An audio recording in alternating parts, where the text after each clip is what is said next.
नमस्कार दोस्तों। मेरी आज की कहानी का शीर्षक है वस्तु का मूल्य। एक गांव में एक बूढ़ा व्यक्ति रहता था जो वस्तुओं के उपयोग के मामले में बहुत कंजूस था। उन्हें बचा बचा कर उपयोग किया करता था। उसके पास एक चांदी का बर्तन था जिसे वह बहुत संभाल कर रखता था, क्योंकि वह उसकी सबसे मूल्यवान वस्तु थी। उसने सोच रखा था कि कभी किसी विशेष व्यक्ति के आने पर उसे भोजन कराने के लिए उस बर्तन का उपयोग करेगा। एक बार उसके यहाँ एक संत भोजन पर आए। उसका विचार था कि संत को उस चांदी के बर्तन में भोजन परोसेगा। भोजन का समय आते आते उसका विचार बदल गया। उसने सोचा, मेरा यह बर्तन बहुत कीमती है। एक गांव-गांव भटकने वाले साधु के लिए उसे क्या निकालना।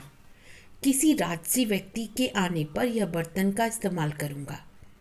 कुछ दिनों के बाद उसके घर राजा का मंत्री भोजन पर आया। पहले उसके मन में विचार आया कि मंत्री को चांदी के बर्तन में भोजन कराएंगे, लेकिन तुरंत उसका विचार बदल गया। उसने सोचा, यह तो राजा का मंत्री है।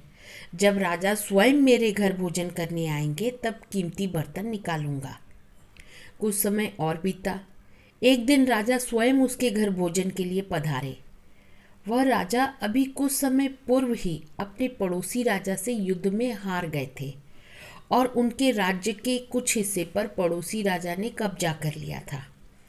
भोजन परोसते समय बूढ़े व्यक्ति को विचार आया कि अभी अभी हुई पराजय के कारण राजा का गौरव कम हो गया है। इस कीमती बर्तन में तो किसी गौरवशाली व्यक्ति को ही भोजन कराऊंगा। इस तरह उसका बर्तन बिना उपयोग किए पड़ा रहा। कुछ समय उपरांत बूढ़े व्यक्ति की मृत्यु हो गई। मृत्यु के बाद एक दिन उसके बेटे को वह बर्तन दिखाई दिया जो कि पड़े पड़े काला हो चुका था। उसने वह बर्तन अपनी पत्नी को दिखाया और पूछा, इसका क्या करें। वह चांदी का बर्तन इतना काला पड़ चुका था कि पहचान ही नहीं आ रहा था कि यह चांदी का हो सकता है। उसकी पत्नी मुंह बनाते हुए बोली, कितना गंदा बर्तन है, इसे कुत्ते के भोजन देने के लिए निकाल दो। उस दिन के बाद से उनका पालतू कुत्ता उस चांदी के बर्तन में भोजन करने लगा। जिस पात्र को बूढ़े व्यक्ति ने जीवन भर किसी विशेष व्यक्ति के लिए संभाल कर रखा था, आखिरकार उसकी यह गत हुई।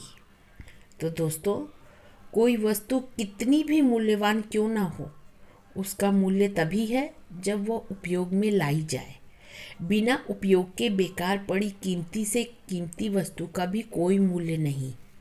इसलिए अपने पास जो भी वस्तुएं हों, उसका यथासमय उपयोग अवश्य करना चाहिए।